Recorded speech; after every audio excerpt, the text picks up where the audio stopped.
हम लोग श्रीमद् भागवतम के दूसरे स्कंद के 10वें अध्याय के रिवीजन को देख रहे हैं, पुनरावलोकन को देख रहे हैं। और आज इसके ऊपर मैं समझता हूँ पहला दिन है, क्योंकि एक दिन में तो पूरा नहीं हो पाएगा। देखिए, स्कंद 2 के अध्याय 9 में अंत में सुखदेव गोस्वामी जी ने कहा कि आपने जो प्रश्न किए थे कि विराट पुरुष के द्वारा लोकांतर की सृष्टि कैसे हुई, और अन्य जो प्रश्न किए थे वह मैं पुराण भागवत बोल करके कहूँगा, जिसमें 10 लक्षण से जो 10 लक्षणों से युक्त है। तो प्रश्न होगा कि वे 10 लक्षण क्या हैं, तो उसको इस अध्याय के ओपनिंग श्लोक में बोल रहे हैं। श्री शुक उवाच, मेरे साथ में बोलेगा, अत्र सर्गो विसर्गश्च स्थानम पोषणमूतयः मन्वंतरेशानुकथा निरोधो मुक्तिराश्रय। अत्र मतलब इस श्रीमद् भागवतम में, जिसको मैं आपके प्रश्नों के उत्तर के रूप में बोल रहा हूँ। इसीलिए इस अध्याय का शीर्षक है श्रीमद् भागवतम सभी प्रश्नों का उत्तर है, सभी रेलेवेंट प्रश्नों का उत्तर है। दूध का क्या रेट है ये सब नहीं बताया गया इसमें, लेकिन जो एक मर्त व्यक्ति जो मरणशील है उसके लिए जो पूछे जाने योग्य प्रश्न है, उन प्रश्नों का उत्तर भागवत में है। सर्ग मतलब भगवान के द्वारा, भगवान महाविष्णु के द्वारा प्राकृतिक तत्वों की सृष्टि। विसर्ग मतलब ब्रह्मा जी के द्वारा चराचर जीवों की सृष्टि, उनके शरीरों की सृष्टि। स्थानम मतलब स्थिति मतलब वैकुंठ विजय। सृष्टि जब हो जाती है तो भगवान वैकुंठ, भगवान विष्णु का उत्कर्ष अन्यों से अर्थात शिव जी और ब्रह्मा जी से, इस दृष्टि से कि वो पालन करते हैं। पोषणम मतलब जब सृष्टि चल रही है तो जो लोग भगवान की भक्ति करते हैं उनका विशेष पालन करना, अगर उनसे गलती हो जाए तब भी उनकी रक्षा करना। ऊतया कर्म वासना, ऊती करता कर्म की वासना, भक्तों की संगत से भक्ति करने की वासना और अभक्तों का संगत करने से भोग की वासना का निर्माण, ये सब बातें आएंगी। मनवंतर ईशानुकथा, मनवंतर का मतलब हुआ जो ब्रह्मा जी के दिन में 14 मनु आते हैं, उनके बारे में उनके द्वारा संपादित सद्धर्म, अर्थात भगवान के अनुपालन में रहते हुए, भगवान की कृपा को प्राप्त करते हुए वह कैसे धर्म का पालन एक मनवंतर के लिए करते हैं, उसका वर्णन। ईशानु कथा का अर्थ क्या हुआ? भगवान के अवतारों की कथा, और ईश अनु जो भगवान के पीछे चलने वाले भक्त हैं उनकी कथा। निरोध का मतलब होता है प्रलय, रोक देना, और मुक्ति का मतलब होता है स्वरूपेण अवस्थित। जीवात्मा जब अपने स्वरूप में स्थित हो जाता है तो उसको मुक्ति कहते हैं। आश्रय हैं भगवान श्री कृष्ण। 10 तत्व हो गए, सर्ग, विसर्ग, स्थान, पोषण, ऊति, मनवंतर, ईशानु कथा, निरोध, मुक्ति और आश्रय। ये 10 विषयों से युक्त श्रीमद् भागवत पुराण है। तो इनको गिनाया, अब इन एक शब्द का वर्णन कर रहे हैं। एक मिनट, इसके बाद कह रहे हैं, दशमस्य विशुद्ध्यर्थम नवानाम इह लक्षणम वर्णयन्ति महात्माना श्रुतेनार्थेन चांजसा। दशमस्य, इस 10 तत्व, 10 तत्व कहेंगे क्या?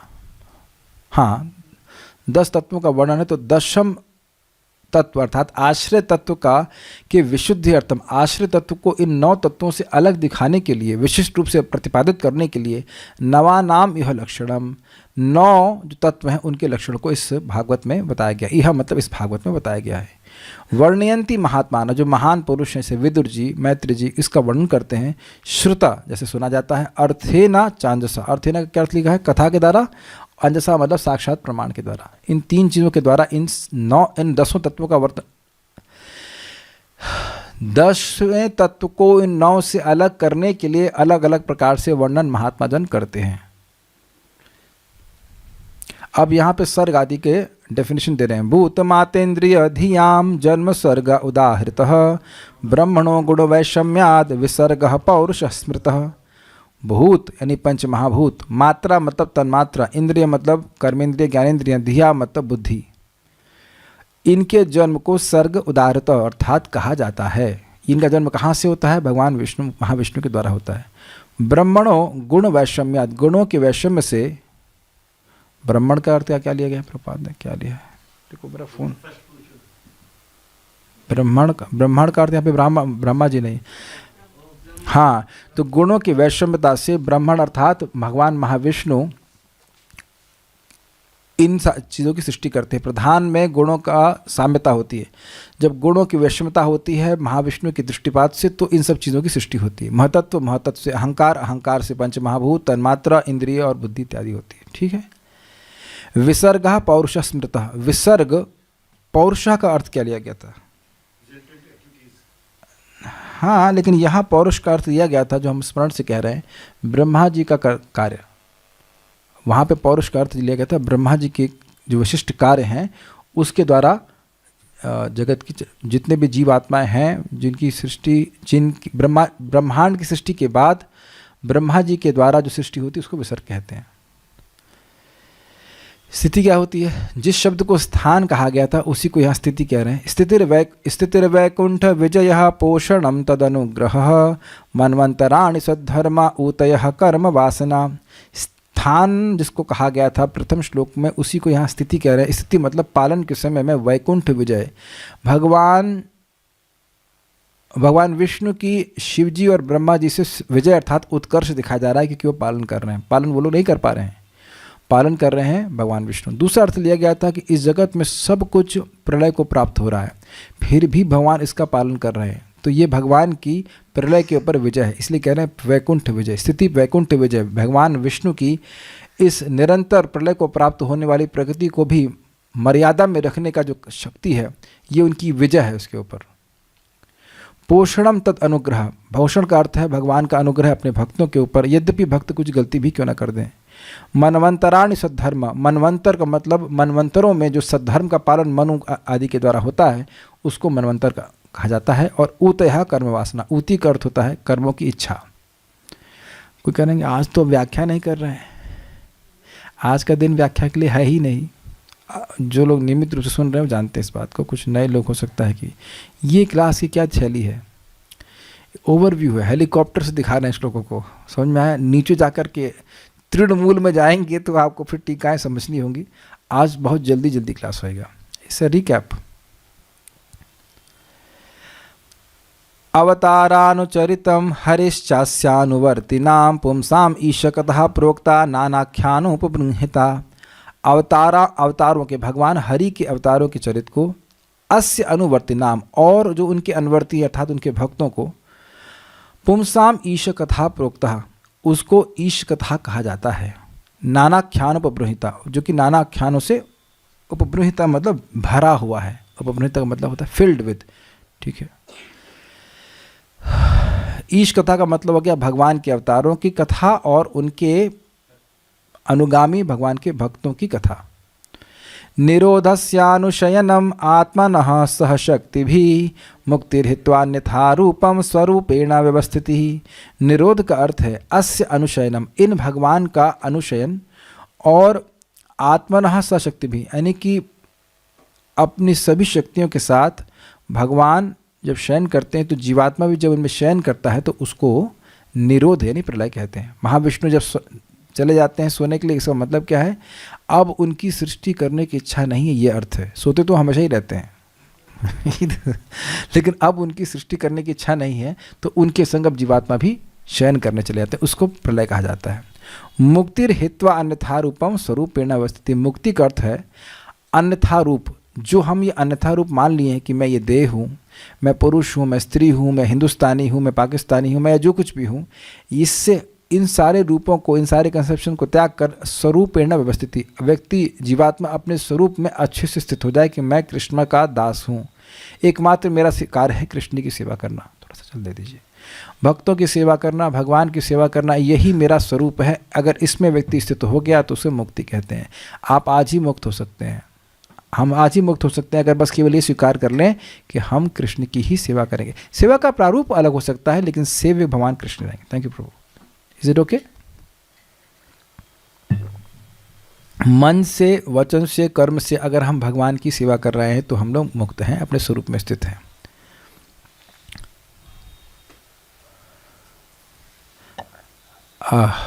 ये श्लोक बड़ा कठिन सा लग रहा है। आभासश्च निरोधश्च यतोस्य अध्यवसीयते स आश्रय परम ब्रह्मन् परमात्मेति शब्दते। ये क्या है भाई? एक मिनट रुकिएगा, अभी तो बहुत दिन से पारायण नहीं किया है तो याद भी नहीं है। श्लोक क्रमांक 7। हाँ ठीक है। आभास मतलब प्रकाश, जिनसे इस जगत का प्रकाशन अर्थात उद्भव होता है। निरोध मतलब जिनसे उनमें जिनका प्रलय, जगत का प्रलय किस में होता है? भगवान में हो जाता है।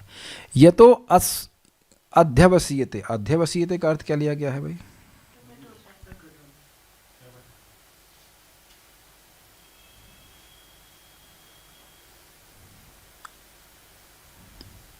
एक मिनट की गलती हो गई। देखिए आभास का यहाँ पे अर्थ है ये जगत, ये प्रकाश। तो ये जिससे, जिन भगवान से इस जगत का निरोध अर्थात प्रलय होता है, यतः अस्ति जिनसे ये होता है, और अध्यवसीयते जिनमें इसका प्रलय हो जाता है। स आश्रय परम ब्रह्म, उन्हीं आश्रय को परब्रह्म कहते हैं, परमात्मा कहते हैं। गलत नहीं समझ रहे हैं? सही अंडरस्टैंडिंग क्या है? आभास मतलब ये जगत, और जिन भगवान से इस जगत का प्रलय, निरोध मतलब प्रलय होता है। यथा अस्ति जिनसे जिनकी वजह से ये है अर्थात वर्तमान है, और अध्यवसीयते जिससे ये प्रकाशित होता है और होता है, तो वह आश्रय है। बेसिकली बात सिंपल है, जिन भगवान से जगत आता है, ये रहता है और प्रलय हो जाता है, उनको आश्रय तत्व कहते हैं, जो सभी के आश्रय हैं। ठीक है। अब इसी आश्रय तत्व को और क्लियर करने के लिए कुछ बातें और बता रहे हैं। यह आध्यात्मिको यम पुरुषः सोसा व एवाधिदैविकः यस्तत्रो भय विच्छेदा पुरुषो ही आदि भौतिक। यह तो बड़ा ही कठिन है भाई। यह आध्यात्मिको अयम पुरुष, जिसको आध्यात्मिक पुरुष कहते हैं, सो असौ एव आदि दैविक, वही आदि दैविक है। ओहो। यह तत्र वह विच्छेद, जो वस्तु इन दोनों का विच्छेद करती है, उसको आदि भौतिक पुरुष कहते हैं। हाँ, ये तो समझ में आ ही गया होगा, भूल ही गए होंगे सब। आध्यात्मिक पुरुष वह है जो दृष्टा जीव है, जो अपनी पहचान देह से कर रहा है, जो और समान अर्थों में सूक्ष्म इंद्रिय, सूक्ष्म शरीर को आध्यात्मिक पुरुष कहा जा रहा है। मेरा मन कर रहा है आइसक्रीम खाने का, किसका कर रहा है? कोई है जिससे पहचान हम अपने कर रहे हैं। आत्मा का तो आइसक्रीम खाने का मन नहीं करता है, तो है ना कोई व्यक्ति जिससे हम अपनी पहचान कर रहे हैं। उसने बड़ा बड़ा अपमान किया है। किसका अपमान किया? तो अब समझ में आया ना कि वो सूक्ष्म शरीर है, उसी से हम पहचान किए बैठे हुए हैं। तो वो पुरुष की तरह है कि नहीं? मैं समझा पा रहा हूं? वैसे मैं समझा भी नहीं पा रहा हूं, इन द सेंस ये बड़ा कठिन बात है। इसको भक्तिविनोद ठाकुर जी मनेर मानुष कहते हैं।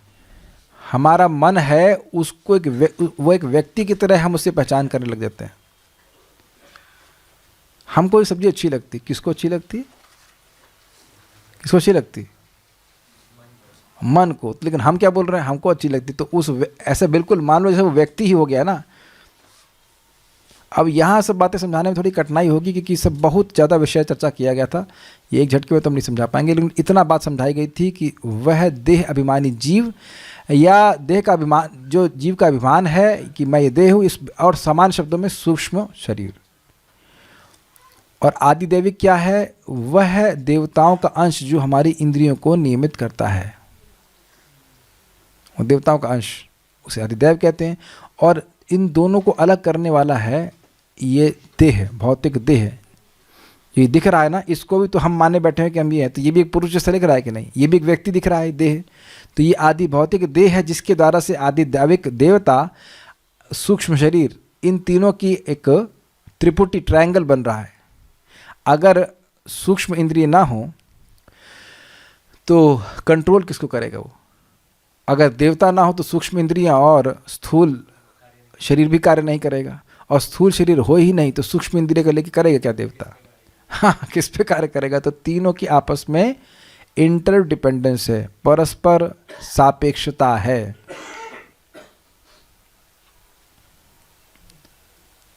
तो इसी बात को समझा रहे हैं। एकमेकतराभावे यदा नोपलभामहे तृतीयं तत्र यो वेद स आत्मा स्वाश्रयाश्रयः।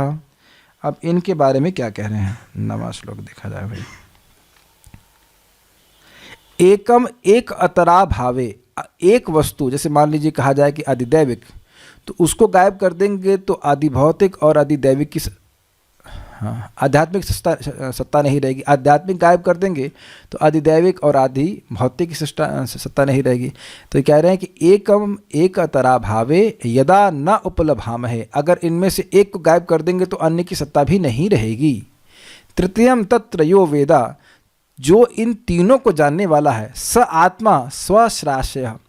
अब यहाँ आत्मा के दो अर्थ हैं। जो इन तीनों को जानने वाला है वह आत्मा है, आत्मा अर्थात जीवात्मा एक अर्थ है, और वह स्व आश्रय आश्रय, वह उसके आश्रय, ये आश्रय भगवान परब्रह्म है, आश्रय तत्व है। और दूसरा अर्थ है कि वह स आत्मा अर्थात भगवान परमात्मा जो किसी के आश्रय नहीं, खुद अपने ही आश्रय हैं। दोनों अर्थ लिए गए थे इस तरह से। तो इससे दिखाया गया कि आश्रय तत्व इन तीनों से पूरी तरह से स्वराट है, स्वतंत्र है, सर्वतंत्र स्वतंत्र। ये तंत्र बन रहा है ना, आदिदैविक, आदि भौतिक, आदि आध्यात्मिक, ये तीनों परस्पर एक दूसरे से संबंधित हैं या सापेक्ष हैं, रिलेटिव हैं, निर्भर करते हैं, लेकिन भगवान पूरी तरह से इनसे अलग हैं। तो भगवान की निरपेक्षता को दिखाने के लिए ये सब बातें कही गई थी।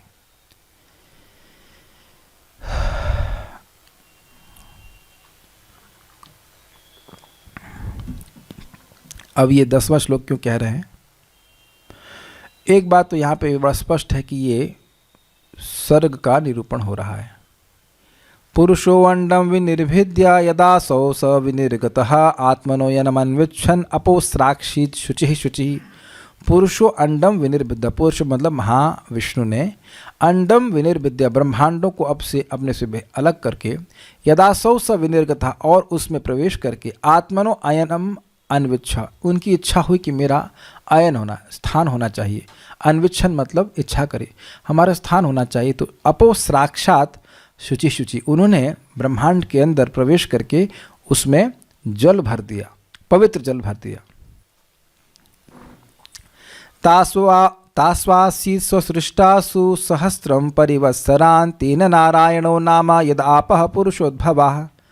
तासु अवात्सीत स्वसृष्टासु, अपने ही द्वारा सृष्ट उस जल में सहस्त्रम परिवत्सरान, वह 1000 वर्षों तक निवास करते रहे। तेना, इसी कारण से, जल में निवास करने के कारण, नारायणो नाम, उनका नाम नारायण हो गया। यद आपः पुरुषो उद्भवा, क्योंकि वह जल पुरुष से उत्पन्न हुआ था। नारायण, तो जल जिनका आश्रय है, एक अर्थ था, और दूसरा जो जल के आश्रय हैं, जो जल उनसे ही उत्पन्न हुआ, इस कारण से वो नार कहा जा रहा है। नर से उत्पन्न होने वाले जल को नार कहा जा रहा है। तो नारायण भगवान का नाम हो गया, जिनसे ये जल आता है।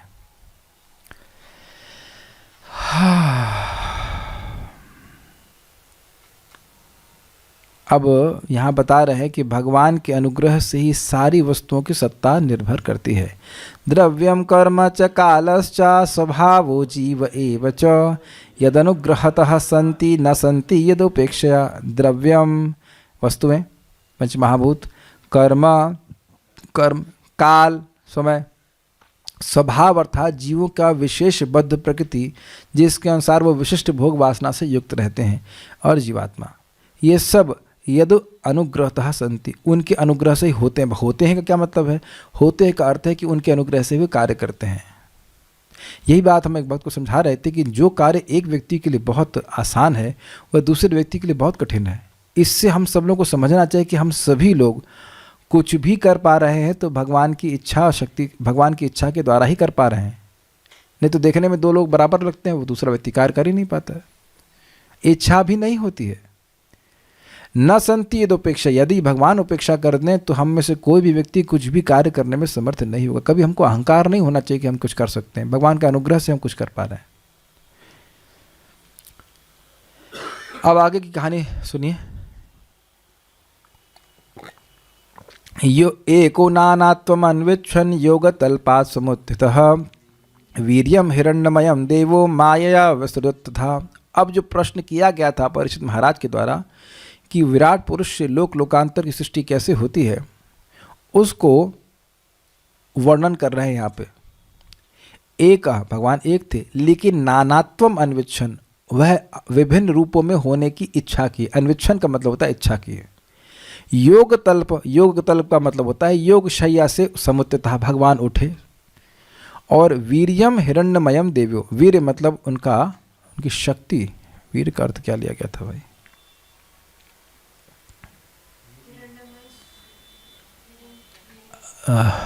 वीर का अर्थ श्लोक क्रमांक 13। वीर्यम का अर्थ हाँ वीर लिखा हुआ है। हाँ वहाँ लिया गया था अर्थ कि एक अंडे के रूप में, हिरण्यमय मतलब सोने के अंडे के रूप में, वीर कहाँ पे अंड का अर्थ लिया गया था। माया विसृजत था, वह अंडा जो था वह सोने के रूप में प्रकट हुआ और उसके बाद माया के द्वारा उसको भगवान ने 3 विभाग कर दिए। वो 3 विभाग क्या हैं? आदि भौतिक, आदि दैविक, आध्यात्मिक। ये देखिए आएगा भी। अधिदैवम अधाध्यात्मम अधिभूतम इति प्रभु अथैकम पौरुषम वीर्यम त्रिधा भिद्यत तशृणु। तो वो जो वीर था या जो अंडा था उसको 3 भाग में कर दिया। अधिदैव यानी कि नियामक देवता, अध्यात्म अर्थात सूक्ष्म इंद्रियां, और अधिभूत अर्थात भौतिक शरीर। इस प्रकार से कर दिया, इति मतलब इस प्रकार से कर दिया। अथ एकम पौरुषम वीर्यम त्रिधा भिद्यत तशृणु, इस प्रकार से पौरुष के एक वीर के 3 भेद हो गए, उसको सुनो। क्या कहते हैं?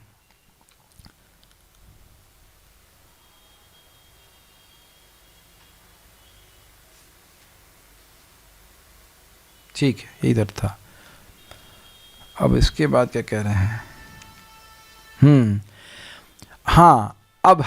अब जो श्लोक आएंगे उसमें अधिदैव, अध्यात्म और अधिभूत का वर्णन होगा। कैसे? विभिन्न प्रकार के अधिदैव, विभिन्न प्रकार के अधिभूत और विभिन्न प्रकार के अध्यात्म की सृष्टि हुई। एकदम से मैं भी भूल गया था कि श्लोक कहाँ से आ गया। बताया जा रहा है कि भगवान ने 3 प्रकार से माया के द्वारा, अपनी शक्ति के द्वारा 3 प्रकार से इस हिरण्यमय अंडे को भेद, मतलब 3 भेद कर दिए, अधिभूत, अधिदैव और अध्यात्म।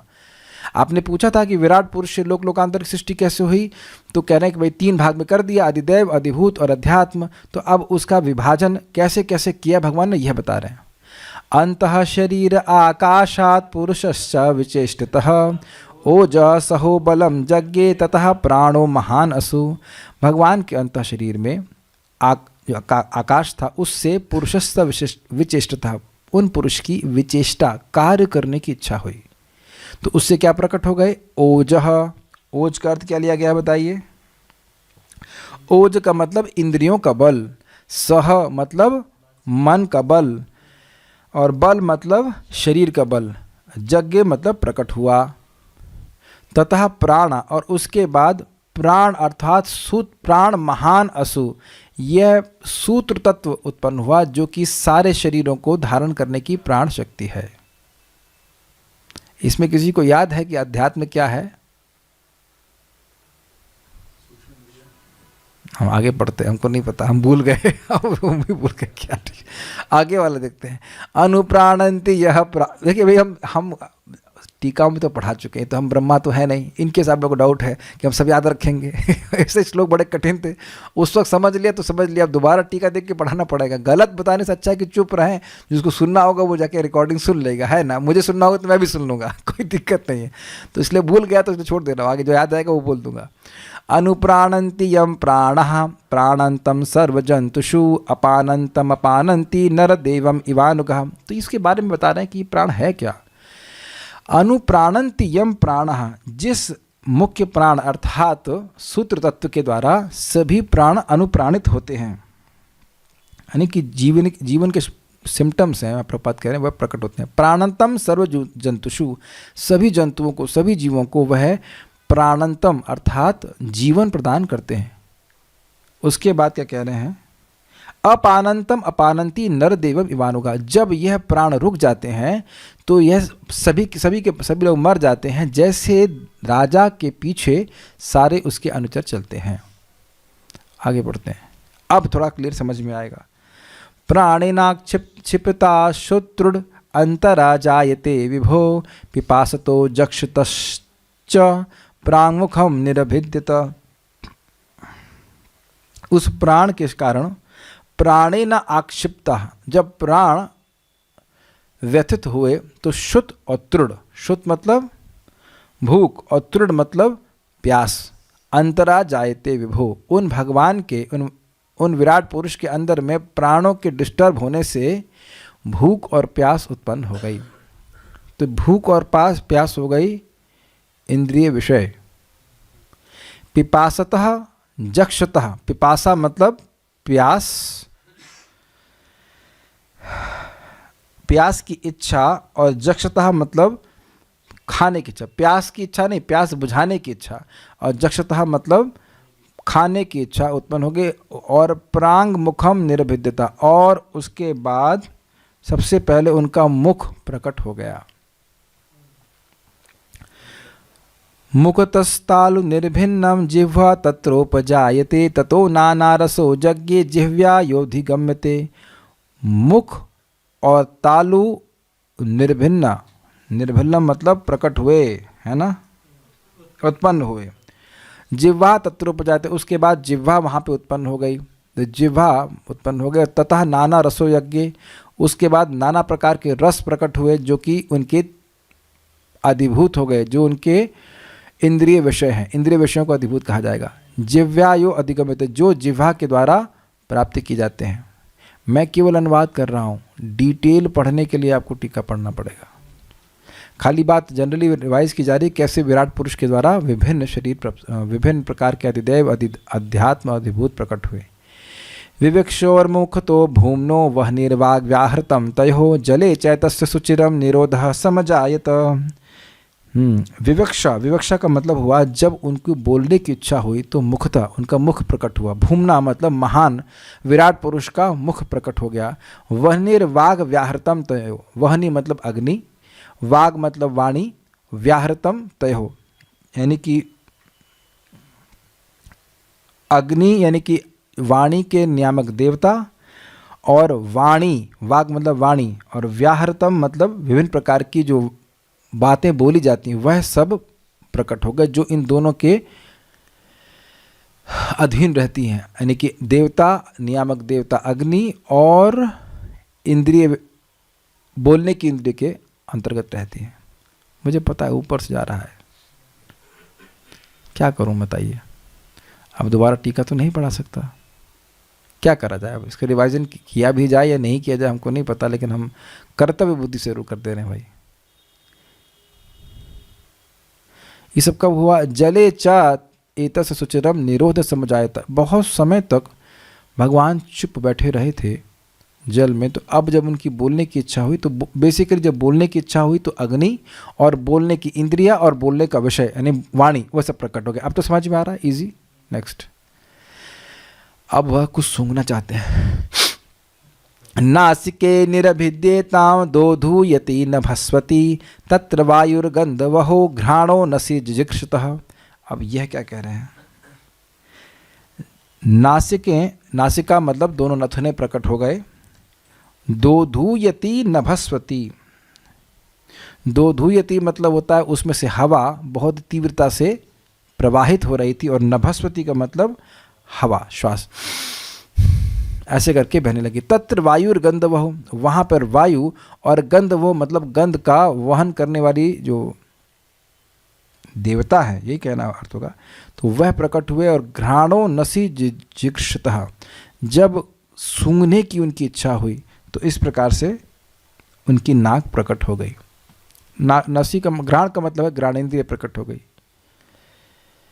अब उनकी देखने की इच्छा हुई। यदात्मनि निरालोकम आत्मानं च दिदृक्षतः निर्भिन्ने ही अक्षणी तस्या ज्योतिश्चक्षुर्गुणग्रह। यदात्मनि, जब भगवान की आत्मनि अपने में, निरालोकम जब भगवान ने अपने में अंधकार देखा, आत्मानं च दिदृक्षतः और अपने को देखने की इच्छा हुई, निर्भिन्ने ही अक्षणी तस्य उनकी आँखें प्रकट हो गईं, ज्योति चक्षुर्गुणग्रह और उसके नियामक देवता भी प्रकट हो गए, और उसके चक्षु मतलब गोलक भी प्रकट हो गया, गुणग्रह मतलब उसके इंद्रिय के विषय भी प्रकट हो गए। अब सुनने के बारे में बात हो रहा है। बुद्धिमानस्य ऋषिभिर आत्मनस्तज्जिजिक्षतः कर्णौ च निरभिद्यतां दिशा श्रोत्रम गुणग्रह। जब भगवान ऋषियों के द्वारा बुद्धिमान अर्थात उनका गुणगान गाया गया तो उसको सुनने की उनकी इच्छा हुई। तो तब कर्णौ च निरभिद्यताम, उनकी कान प्रकट हो गए। और दिशा मतलब उसकी दिशाएं जो कि शब्द के नियामक देवता हैं, श्रोत्र मतलब सुनने की इंद्रियां, गुणग्रह मतलब शब्द जिसको ग्रहण किया जाता है कान से, ये सब प्रकट हो गए। हाथों के बारे में बोल रहे हैं। कठिनाई ये थी कि हम लोग 11 इंद्रिय गिनते नहीं थे, यहाँ 18 इंद्रिय गिनाई जाएंगी, तो बड़ी दिक्कत है। ऐसे 11 इंद्रिय सहमित नहीं हो रही थी, यहाँ 18 इंद्रिय गिना देंगे, कैसे याद रहेगा। चलिए, वस्तुनो मृदु काठिन्या लघु गुर्वोष्ण शीतताम जिघ्रतस्त्वन्निर्भिन्ना तस्याम रोम महीरुहा तत्र चांतर बहिर्वातस्त्वचा लब्ध गुणोवृतः। वस्तुओं की मृदुता मतलब सॉफ्टनेस, कोमलता, काठिन्य मतलब कठोरता, लघु मतलब हल्का होना, गुरु मतलब भारी होना, ओष्ण, ओष्ण का अर्थ था आ प्लस उष्ण। क्या अर्थ था भूल गया अभी, आ प्लस उष्ण। उष्णता तो था लेकिन हमने वो अर्थ नहीं समझा था। आउष्ण थोड़ी ठंडा, हाँ थोड़ा, ईशित ठंडा, थोड़ा उसका अनुभव करना। और शीतता मतलब कितनी ठंडी है, यह सब जिजिक्षुता, यह सब अनुभव करने की इच्छा हुई तो त्वंग निर्भरना, उसके द्वारा त्वचा का प्राकट्य हुआ। तस्याम रोम महीरुहा, और उसके नियामक देवता नहीं, और रोम प्रकट हुए। और महीरुहा, एक मिनट देख लेते हैं भाई। और महीरुहा मतलब वृक्ष, तो वृक्ष है वह अधिष्ठाता देवता है, ठीक है।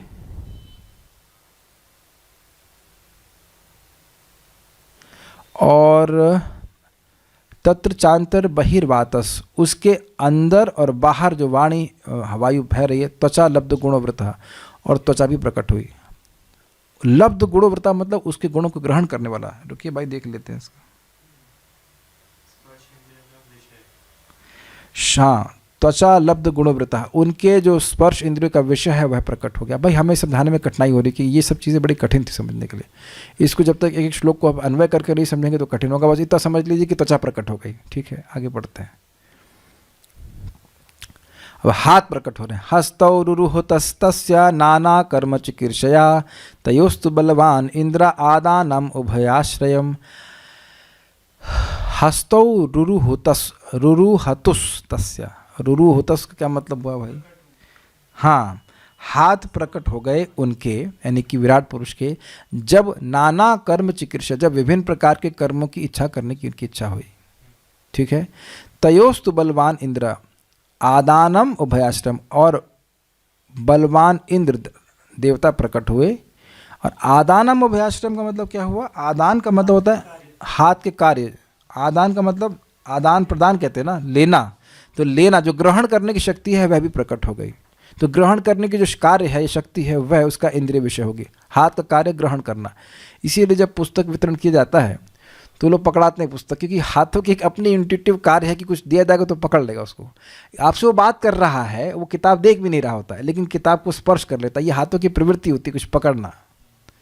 आप देखिए, लोग क्लास में बैठे रहेंगे, कुछ नहीं होगा तो पेन पकड़ लेंगे उसे खोलेंगे, उसे बंद करेंगे, फिर खोलेंगे और बंद करेंगे। देखा है आपने कभी?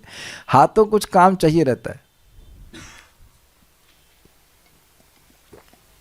इसीलिए मटर छीलते हुए क्लास सुनना आसान होता है नहीं, माता बुरा नहीं मानेंगे, लेकिन कहीं तो दृष्ट है कि बलराम हॉल में खूब मटर छीली जाती है। अब क्लास छिल जाए से कोई दिक्कत नहीं, लेकिन मटर खूब छिलती है, खूब मटर छीली जाती है, और पॉलीथीन से आवाज़ होगी। हाथों का कुछ काम करना बहुत ज़रूरी है, लेकिन आप ये देखेंगे कि ऐसा होता है, ऐसा करते हैं।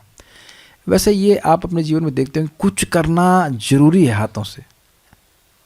तो वह इच्छा विराट पुरुष में भी थी, तो वहाँ से उनके हाथ प्रकट हो गए, ठीक है। मैं मान रहा हूँ कि आज की कुछ चीज़ों में, बातों में त्रुटियाँ हैं, क्योंकि ये सब श्लोक कथा नहीं है जो मैं धड़ से बोल दूँ। तो अगर आपको कुछ वहाँ त्रुटि देख रहे हैं तो आप प्लीज़ पुराने लेक्चर्स को देखिएगा, वहाँ पे बहुत ध्यानपूर्वक डिटेल में समझाया गया था।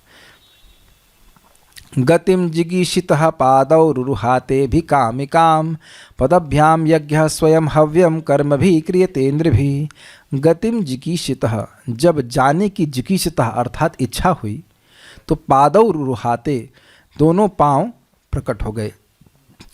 कहाँ जाने की इच्छा? अभिकामिकाम, जहाँ अभितः जाने की, यानी कि बहुत अच्छे से जाने की इच्छा हुई, तब शरीर उनके पांव प्रकट हुए। पदभ्याम यज्ञ स्वयं हव्यम कर्म भी क्रियते निर्भी। तो वो कौन थे, जो नियामक देवता थे कौन थे? यज्ञ, अर्थात भगवान विष्णु के द्वारा शक्ति प्राप्त देवता प्रकट हुए, जिनके द्वारा चरण कंट्रोल होते हैं। और इससे क्या किया जाता है? मैं सही बोल रहा हूँ ना? Yes, Lord Vishnu. और उसके बाद हव्यम कर्म भी क्रियते निर्भी, बहुत इंपॉर्टेंट बात है। इस पांव के द्वारा ही व्यक्ति यज्ञ के लिए हव्य अर्थात सामग्री को जुटाने के लिए इधर से उधर जाता है। और ये कौन करता है? केवल मनुष्य ही कर सकते हैं। तो वहाँ प्रभुपाद जी बताए थे कि यज्ञ करने का एकमात्र अधिकार केवल मनुष्य का है। आगे बढ़ते हैं। अब उनकी संतान उत्पन्न करने की इच्छा थी या इंद्रिय सुख अनुभव करने की इच्छा थी। तो निर्विद्यता शिष्णो वै प्रजानंदामृतार्थिनः उपस्थ आसीत कामानां प्रियम तदुभाश्रयम। जब उनको स्त्री सुख या स्वर्ग आदि सुख की इच्छा हुई तो उनके उपस्थ उत्पन्न हो गए। उत्सृक्षोर्धातुमलम निर्भिद्यत वै गुदम ततः पायुसतो मित्र उत्सर्ग उभयाश्रय। जब उनको धातुमल अर्थात जो भोजन खा जाता है उससे जो बच जाता है उसको बाहर निकालने की इच्छा हुई तो गुदा प्रकट हो गई और उसको कंट्रोल करने वाले पायु इंद्रिय और उसको कंट्रोल करने वाले मित्र नामक देवता वह भी प्रकट हो गए। आसीस्सुः पुरः पुर्या नाभिद्वारम अपानतः तत्र पानस्ततो मृत्यु पृथक्त्वम उभयाश्रयम। आसीस्सुः पुरः पुर्याम, जब एक पुरः अर्थात एक देह से दूसरे देह में जाने की आसीस्सुः अर्थात इच्छा हुई कि भाई हम इस देह को छोड़ के दूसरी देह में जाएंगे, तो नाभिद्वारम अपानतः, नाभि द्वार प्रकट हो गया। तत्र अपानस्ततो मृत्यु, और वहाँ अपान प्रकट हुआ और मृत्यु प्रकट हुई। मृत्यु क्या है? प्राण और अपान का पृथकत्व, वह जब अलग हो जाती हैं तो व्यक्ति की मृत्यु हो जाती है। तो इस प्रकार से वहाँ पे नाभि द्वार प्रकट हुआ। आदित्सोर अन्नपानानाम आसन कुक्ष अंत्रनाडयः नद्यः समुद्राश्च तयोस्तुष्टिपुष्टिस्तदाश्रये। आदित्सोर, इसका क्या अर्थ हुआ बताइए? हाँ, तो प्राप्त करने की इच्छा के अनुसार क्या हुआ? अन्न, यानी कि अन्न, और पान मतलब कि पेय वस्तु, पेय वस्तु, केवल जल ही नहीं, पेय वस्तु को जब पान प्राप्त करने की इच्छा हुई तो कुक्षी यानी पेट, अंत्र मतलब कि आते, और नाड़ मतलब नाड़ियाँ प्रकट हो गई। नाड़ियाँ जल को सोखती हैं और भोजन आदि को ग्रहण करता है हमारा पेट और आते। तो उनके नियामक देवता हो गए नदी और समुद्र, ये दोनों प्रकट हो गए। और तुष्टि है पेट की इंद्रिय तृप्ति और पुष्टि है नाड़ियों की इंद्रिय तृप्ति। पुष्टि के द्वारा शरीर में बल आता है, शरीर में स्थूलता आती है, और तुष्टि के द्वारा, तुष्टि का मतलब हृदय मतलब संतुष्टि होना। हाँ हाँ, ठीक है चीज़ है। अब मन के बारे में बात कर रहे हैं। निध्यध्यास्योर आत्मायाम हृदयम निर्भिद्यत ततो मनश्चंद्र इति संकल्पः काम एव च। निध्याध्यास, जब उनका जानने की इच्छा हुई आत्माया, अपनी शक्ति को, अपनी माया को जानने की इच्छा हुई तो हृदय प्रकट हो गया, और उसके बाद मन और उसके नियामक देवता चंद्र प्रकट हुए, और संकल्प और काम भी प्रकट हुए। ये उनके इंद्रिय विषय हैं। अब आगे बात हो रही है, ये 7 तत्व आ गए ना, ये कहाँ से आए? त्वक् चर्म मांस रुधिर मेदो मज्जास्थि धातवः भूम्यपः तेजुमयः सप्त प्राणो व्योमाम्बुवायुभि। त्वक मतलब त्वचा, चर्म मतलब चर्म, ये 7 धातुएं हैं शरीर की।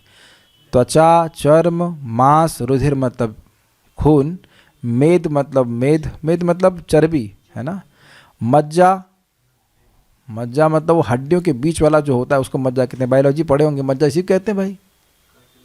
एकदम चुपचाप हाँ बोल रहे हैं, लग रहा है कंफर्म नहीं है।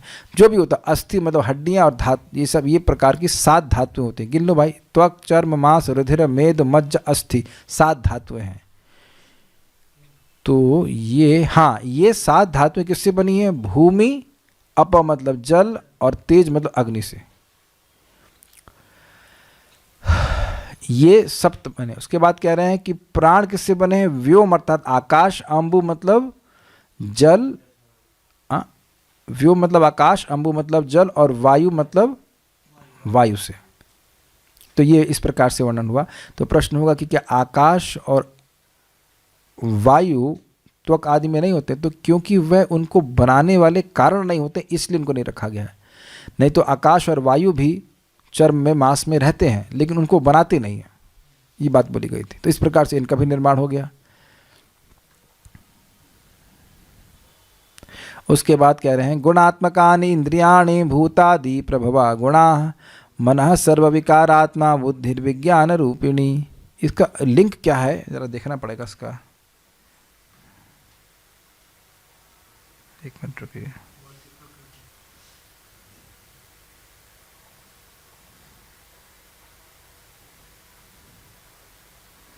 मैं लिंक तो बिल्कुल भूल गया हूँ। इतनी बात समझ में, जो श्लोक है वो समझ में आ रहा है। गुणात्मकानि इंद्रियाणि, गुणात्मकानि इंद्रियाणि। गुणात्मक मतलब इंद्रियां गुण अर्थात अपने विषयों से आसक्त, उसमें लिप्त रहती। इंद्रियां हमेशा अपने इंद्रिय विषयों को ढूंढती रहती हैं। आंखें कुछ देखने के लिए ढूंढती हैं, कान कुछ सुनने के लिए रहते हैं, ऐसे करके रहता है।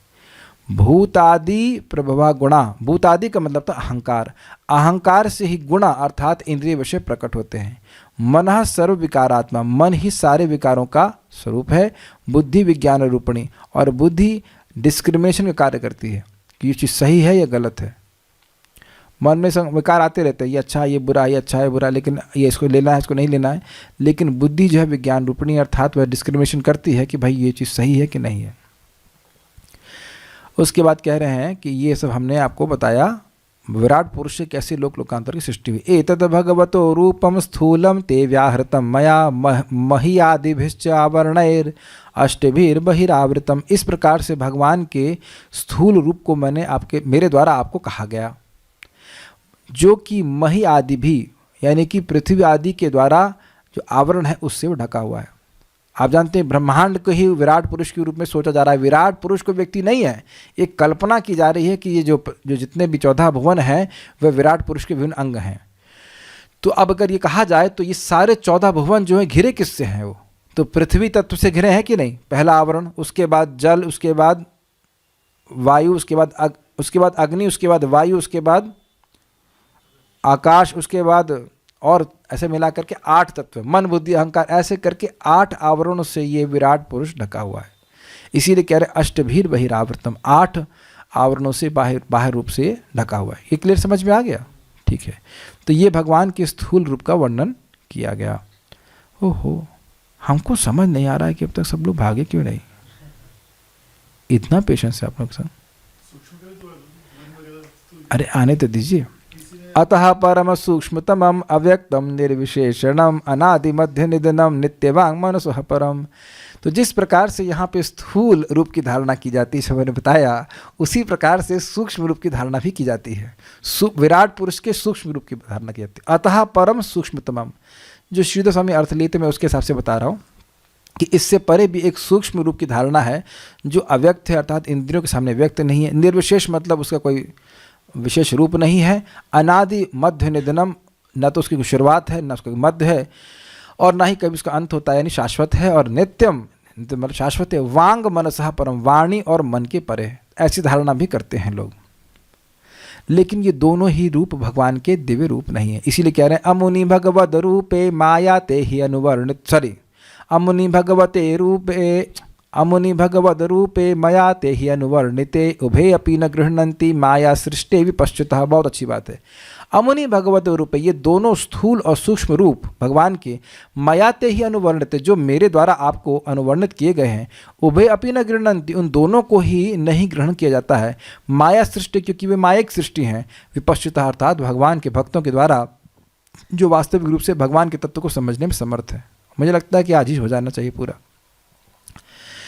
अब वह बता रहे हैं कि भगवान कैसे इस जगत की सृष्टि, स्थिति और पालन करते हैं। यह प्रश्न का कौन से प्रश्न का उत्तर था भाई? हम अब सब भूल गए कौन से प्रश्न। ये कुछ बात कह रहे हैं ना कि क्यों ऐसा कह रहे हैं, किसी को याद है? जब टीचर को ही याद नहीं तो स्टूडेंट को क्या रहेगा इतना। इसीलिए रोज पारायण करना चाहिए, लेकिन यहाँ समय के अभाव में पारायण ना होने से सब बात याद नहीं रहती कि क्यों ये बात बोल रहे हैं। अब वहाँ देख लीजिएगा कि क्यों बात बोल रहे हैं। चलिए श्लोक समझा दे रहा हूँ। स वाच्यवाचकतया भगवान ब्रह्म रूप धृक् नाम रूप क्रिया धत्ते सकर्मा कर्म कह पर। स पर वही भगवान जो दिव्य हैं, परे हैं, वो वाच्यवाचकतया, वाच्य मतलब रूप और वाचक मतलब नाम, वह भगवान ब्रह्म रूप धृक्, भगवान वही भगवान विष्णु, भगवान कृष्ण इस जगत में ब्रह्मा जी के रूप में अपने आप को विस्तारित करके नाम रूप क्रिया धत्ते, नामों की, उन नामों के अनुसार रूपों की और उन रूप के अनुसार क्रिया की सृष्टि करते हैं। ये स्त्री है तो स्त्री नाम हुआ, और स्त्री का नाम इस वाचक से जो वाच्य वो स्त्री का रूप हुआ, और उसके अनुसार जो क्रिया है वह सब ब्रह्मा जी सृष्टि करते हैं। उसी प्रकार से देवता, और देवता भी के अलग अलग नाम हैं, उनके अलग अलग रूप हैं, उनकी क्रिया हैं, उन सब की सृष्टि ब्रह्मा जी करते हैं। तो वो ब्रह्मा जी कौन है? भगवान का ही विस्तार है। तो कह रहे हैं सकर्मा अकर्म कह पर। हाँ, याद आ गया। कोई कहे कि भाई भगवान इतना सब कार्य करके फंस नहीं जाते, इतनी सृष्टि कर रहे हैं, इतनी इंद्रियों की सृष्टि कर रहे हैं, भाई यहाँ तो इंद्रियों को लेकर के व्यक्ति फंस जा रहा है, तो क्या भगवान फंस नहीं जाते? कहते ना फंसते नहीं, वह लिप्त नहीं होते, वह है अकर्मक सकर्मा अकर्मक पर। भगवान पूरी तरह से अकर्मक हैं, अर्थात वो कोई कार्य नहीं करते हैं, फिर भी सकर्मा ब्रह्मा जी होकर बहुत सारे कार्य करते हैं। तो भगवान लिप्त नहीं होते, सीधे सीधे सृष्टि में लिप्त नहीं होते हैं। अब कौन कौन से लोगों के नाम रख रहे हैं तो उनका उदाहरण दे रहे हैं। प्रजापतिन मनुन देवान ऋषिन पितृगणान पृथक सिद्धचारण गंधर्वान विद्याध्रासुर गुह्यकान किन्नराप्सरसो नागान सर्पान किम पुरुषान नरान मातृक्षः पिशाचांश्च प्रेतभूत विनायकान कुष्मांडोन्मादवेतालान यातुधानान गृहानपि खगान मृगान पशून वृक्षान गिरेन्द्रपो सरीसृपान द्विविधाश्चतुर्विधा येन्ये जलस्थल नभौकसः कुशला कुशला मिश्रा कर्मणां गतयस्त्विमः।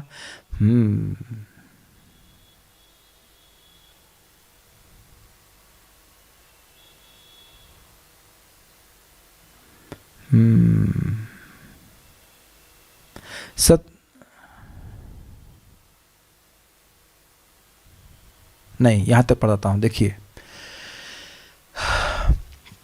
अब वो कह रहे हैं कि भगवान ने ब्रह्मा जी का रूप धारण करके विभिन्न वाच्य और वाचकों का सृष्टि करी। तो इन सब के नामों की व्याख्या मैं नहीं कर रहा, यहाँ सब वहाँ पे व्याख्या हो चुकी है कि गंधर्व हैं, देवता हैं, विभिन्न प्रकार के यक्ष राक्षस, इन सब की सृष्टि करी। और जो जल में रहने वाले हैं, स्थल में रहने वाले हैं, आकाश में रहने, उन सब की सृष्टि करी। कुशला कुशला मिश्रा, कुशल पुण्यात्मा, अकुशल मतलब पापात्मा, मिश्र मतलब दोनों मिला करके ऐसा कर्मों की गतियों की सृष्टि करी। तो इससे परीक्षित महाराज के उस प्रश्न का उत्तर संक्षेप में हो गया कि कर्मों की गति क्या है। जैसे जैसे व्यक्ति कर्म करता है उसके अनुसार उसको विभिन्न प्रकार की योनि प्राप्त होती है, और वो ब्रह्मा जी सृष्टि करते हैं। तो उस प्रश्न का उत्तर भी जो 8वें अध्याय में, दूसरे स्कंद के 8वें अध्याय में परीक्षित महाराज ने किया था, उसका प्रश्न का उत्तर भी प्रसंगवश हो गया कि ब्रह्मा जी ऐसी सृष्टि करते हैं, और जीव अपने पुराणिक कर्मों के कारण, जो पुराने कर्म है उसके कारण विभिन्न प्रकार की गतियों को प्राप्त होता है। ऐसा नहीं कि सब लोग वहीं जा रहे हैं, सब लोग वहीं नहीं जा रहे हैं, सब लोग वहीं जा रहे हैं जहाँ उनको जाना चाहिए सब लोग वहीं नहीं जा रहे हैं, सब लोग वहीं जा रहे हैं जहाँ उनको जाना चाहिए उनके कर्म के अनुसार, और सब लोग एक जैसे कर्म नहीं कर रहे हैं। ठीक है, ये बात अच्छी है। अगर कोई बोले ना सब लोग वहीं जा रहे हैं, कहते हैं हाँ वहीं जा रहे हैं, लेकिन जहाँ उनका कर्म ले जा रहा है वहीं जा रहे हैं, सब लोग एक जगह नहीं जा रहे हैं। आगे समझा रहे हैं, सत्वम रजस्तम इति तिस्रः सुरनृनारकाः तत्रापि एकैकशो राजन् भिद्यन्ते गतयस्त्रिधा यदैकेकतरो नाभ्याम स्वभाव उपहन्यते। सत्व, रज और तम, सत्वगुण, रजोगुण, तमगुण, इस प्रकार से 3 गुणों के प्रभाव में 3 गतियां हैं। सुर मतलब देवताओं की, जो सत्वगुणी है वो देवता, रजोगुणी है इंसान, और तमोगुणी है नारकीय प्राणी। तत्रापि एकैकशो राजन् भिद्यन्ते गतयस्त्रिधा। अब उसमें भी 3 विभाग हो जाते हैं। मान लो देवताओं में कुछ तमोगुण रजोगुण का प्रभाव हो गया, तो वह अब 3 प्रकार के देवता हो गए। मनुष्य प्रायः है रजोगुणी, लेकिन उसमें कुछ भेद हो गया, ब्राह्मण अधिक सत्वगुणी हैं, क्षत्रिय थोड़े अधिक रजोगुणी, ऐसे करके भेद होते चले गए। ये बातें हो रही हैं। यदा एकतरो नाभ्याम स्वभाव उपहन्यते, जब सत्वगुण का स्वभाव उपहन्यते डिस्टर्ब हो जाता है अन्य गुणों से, तो अलग अलग मिक्सचर बन जाते हैं। तो मान लीजिए कि भाई, मान के लीजिए लिखा हुआ है कि मनुष्य है रजोगुणी, तो मुख्यतः मनुष्य हो गए रजोगुणी, रहेंगे थोड़े समय के लिए, काम करेंगे बहुत ज़्यादा, और उसमें भी अगर किसी के सत्वगुण की वृत्ति हो गई तो थोड़ा सा ब्राह्मण की प्रवृत्ति हो जाएगी, उसमें थोड़ा रजोगुण बढ़ गया तो क्षत्रिय की प्रवृत्ति हो जाएगी। तो यद्यपि उनको इन जनरल बोला जाएगा कि ये रजोगुण ही है, लेकिन उसमें भी विभाजन हो जाएगा अगर गुणों का मिश्रण हो जाता है। ठीक है, अब यहाँ कह रहे हैं कि पालन कौन कर रहा है? स एवेदम जगद्धाता भगवान धर्म रूप धृक पुष्णाति स्थापयन विश्वम तिर्यंग नरसुराधिभिः। वही भगवान जो जगत के धाता अर्थात विधाता पालक हैं, वही भगवान धर्म रूप धृक अर्थात विष्णु का रूप धारण करके विश्वम स्थापयन विश्व को स्थापित करके फिक्स करके पुष्णाति पोषण करते हैं, भोग प्रदान करके संवर्धित करते हैं। कहाँ कहाँ पे कैसे कैसे? तिर्यंग जानवरों के समूह में, नर मनुष्यों के समूह में, और सुरादि देवताओं के समूह में वह अवतरित होकर के इस प्रकार से करते हैं। अच्छा, नष्ट कौन करता है? ततः कालाग्निरुद्रात्मा यतः सृष्टम इदमात्मनः सन्नियच्छति तत्काले घनानीकम इवानिलः। उसके बाद कालाग्नि, काल की अग्नि के द्वारा रुद्रात्मा, रुद्र का स्वरूप धारण करके यथा सृष्टम इदमात्मनः जो स्वयं ही उनके द्वारा सृष्ट हुआ था उसको सन्नियच्छति उसको नष्ट कर देते हैं, प्रलय कर देते हैं। तत्काले उस प्रलय काल में। कैसे? घना नीकम इवा अनिलः, जैसे बादलों के समूह को वायु छिन्न भिन्न कर देती है, नष्ट कर देती है। मान लो वो बादल वहाँ पे थे ही नहीं, जैसे ऊँट के गधे के सिर से सींग। तो ये वाला दृष्टांत सादिक समझ में आ रहा होगा। ठीक है, अच्छा, हम समझ गए कि भगवान सृष्टि करता है, पालन करता है और संहार करता है। नहीं, तुम नहीं समझे। तो कह रहे हैं इत्थम भावेन कथितो भगवान भगवत्तमः नित्थम भावेन हि परम दृष्टमर्हन्ति सूर्यः।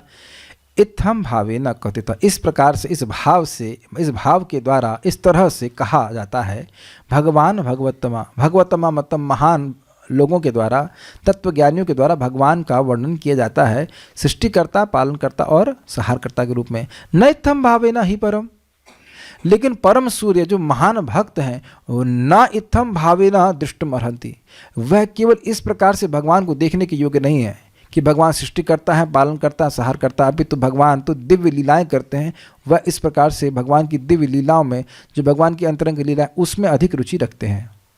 तो भगवान केवल मात्र सृष्टिकर्ता नहीं है, ये बात बोली जा रही है।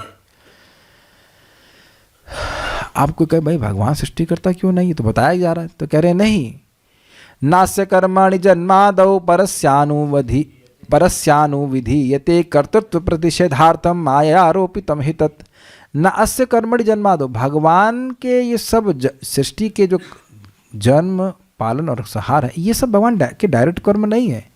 परस्य, भगवान तो परे है, इस जगत के परे है, वह तो अपनी दिव्य लीला में संलग्न है। अनुविधीयते, फिर भी ऐसा बोला जाता है कि भगवान सृष्टि करता है, किस लिए? कर्तृत्व प्रतिषेधार्थम, माया के स्वतंत्र कर्तृत्व के निषेध के लिए। क्यों? मायारोपितम हितत्, ये जगत माया के द्वारा आरोपित अर्थात प्रकाशित है। तो इससे कुछ लोग सोच सकते हैं कि माया स्वतंत्र रूप से कर रही है, इसलिए भगवान का को कह दिया जाता है कि भगवान सृष्टि करता है। अन्यथा कार्य तो माया कर रही है, लेकिन भगवान की इच्छा से कर रही है, भगवान से स्वतंत्र होकर के नहीं कर रही है, इसलिए बोल दिया था। अन्यथा भगवान सीधे सृष्टिकर्ता के रूप में संलग्न नहीं होते हैं।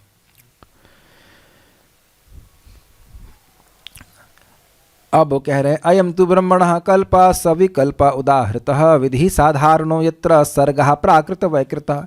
तो कह रहे हैं यह है ब्रह्मा जी के दिन और उनके पूरे जीवन के बारे में आपको बताया गया। इसी तरह से सृष्टि होती है, एक संक्षेप में बताया गया। और इसी प्रकार से हर समय प्राकृत सृष्टि होती है। प्राकृत सर्ग का मतलब हो गया तत्वों की सृष्टि होती है, और वैकृत मतलब ब्रह्मा जी के द्वारा भी चराचर जीवों के शरीरों की सृष्टि भी इसी प्रकार से होती है। ऐसे ग्रहण कर लेना होगा। अब वहाँ पे प्रश्न किया गया था 8वें अध्याय में कि काल की परिमाण क्या है, स्थूल और सूक्ष्म परिमाण क्या, कितना लंबा और कितना छोटा काल होता है, उसके वो बताइए, उसके लक्षण बताइए। तो उसको भी उत्तर संक्षेप में यहाँ पे दे रहे हैं। परिमाणम च कालस्य कल्पलक्षण विग्रहम यथा पुरस्ताद व्याख्यास्ये पाद्मकल्पम अथो शृणु। काल का जो परिमाण है और उसके जो कल्प रूपी लक्षण है, भाई ब्रह्मा जी का दिन कितना बड़ा होता है, उसमें कितने मनवंतर होते हैं, क्या सारी बातें होती हैं, उसको मैं तुमको पुरस्ताद अर्थात तीसरे स्कंद में व्याख्या करूँगा। अब तुम पाद्मकल्प के बारे में सुनो। तो पाद्मकल्प के बारे में थोड़ा सा जल्दी दीजिए। अगर बोलते सुखदेव गोस्वामी, इससे पहले शौनक ऋषि मैत्री और विदुर जी के संवाद के बारे में जानने के इच्छुक हो गए और प्रश्न कर बैठे। शौनक उवाच यदा हनु भवान् सूत छत्ता भागवतोत्तमः चचार तीर्थानि भुवस्त्यक्त्वा बंधून् सुदुस्त्यजान्। शौनक ऋषि ने कहा, हे सूत गोस्वामी, यदाह नह भगवान, आपने हमसे जो कहा, छत्ता भागवतोत्तमः, छत्ता मतलब विदुर जी और भागवतोत्तम भी विदुर जी, मतलब महान भागवत विदुर जी ने तीर्थानि भुवश्चचार, पृथ्वी के विभिन्न तीर्थों पे भ्रमण किया। त्यक्त्वा बंधून् सुदुस्त्यजान्, और जिनको त्यागना अत्यंत कठिन है ऐसे बंधुओं को त्याग करके भ्रमण किया। तो कह रहे, छत्तु कौशारवेस्तस्य संवादोध्यात्म संस्कृतः यदवास भगवांस्तस्मै पृष्ठस्तत्वम् उवाचः ब्रूहिणस्तदिदं सौम्य विदुरस्य विचेष्टितं बंधुत्याग निमित्तं च यथैवागतवान् पुनः। छत्तु अर्थात विदुर जी का कौशारवेस्तस्य संवादोध्यात्म संस्कृतः, यानी कि विदुर जी और मैत्रेय मुनि के बीच में जो आध्यात्मिक संवाद हुआ था उसको बताइए। यदवास भगवान तस्मै पृष्ठस्तत्वम् उवाच, और भगवान अर्थात मैत्रेय मुनि जो सर्वज्ञ थे उनसे जो प्रश्न किए थे विदुर जी ने, उनके प्रश्न के उत्तर में जो उन्होंने कहा, विदुर जी ने जो प्रश्न मैत्रेय मुनि से कहे उसके उत्तर में क्या कहा वह हमको बताइए। ब्रूहि शब्द आप इस श्लोक से लीजिए, हमको बताइए। ब्रूहिणः तद इदम सौम्य, हे सौम्य सूत गोस्वामी, हमको ये बताइए कि विदुर जी और मैत्रेय मुनि के बीच में क्या संवाद हुआ और विदुर जी ने क्या पूछा जिसके उत्तर में मैत्रेय जी ने क्या कहा। एक तो ये बात पूछ रहे हैं। फिर कह रहे हैं बंधु त्याग निमित्तम च, और अपने बंधुओं को त्याग करने का विदुर जी का क्या कारण था यह बताइए। और यथैवाव गतवान पुनः, और फिर वे वापस जो आ गए ये बताइए। जब त्याग दिया तो वह क्या कारण था और वापस क्यों आया यह कारण तो क्या था यह भी बता दीजिए। कुछ रह गया? और हाँ, ये भूल गया, चचार तीर्थानि भुवस्, तीर्थों में क्या किए यह भी बता दिए।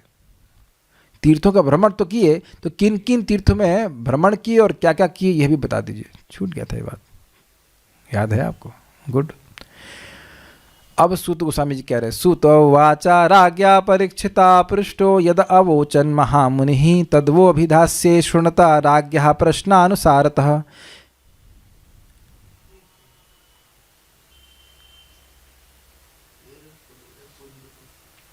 ये श्लोक कहाँ से आ गया? ये श्लोक तो था नहीं, ये श्लोक है क्या 51 में? ये छूट ही गया हमसे।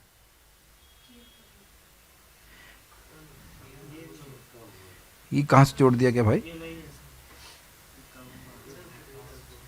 मैं घबरा गया, हमने कहा ये श्लोक तो आया नहीं था। एक मिनट रुकिए,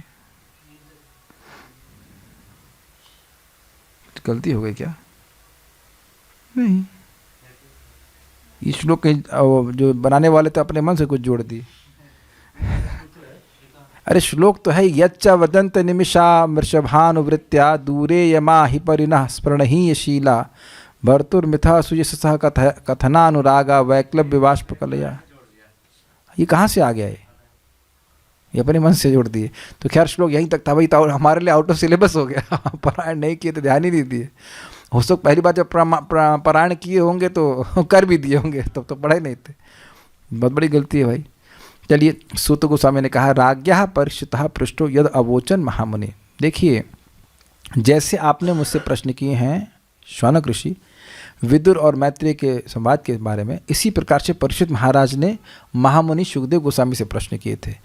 तो उस पे जो महामुनि ने कहा था तद वो अभिदास्या में अभिधास्य, मैं आपको वही बात कहूँगा।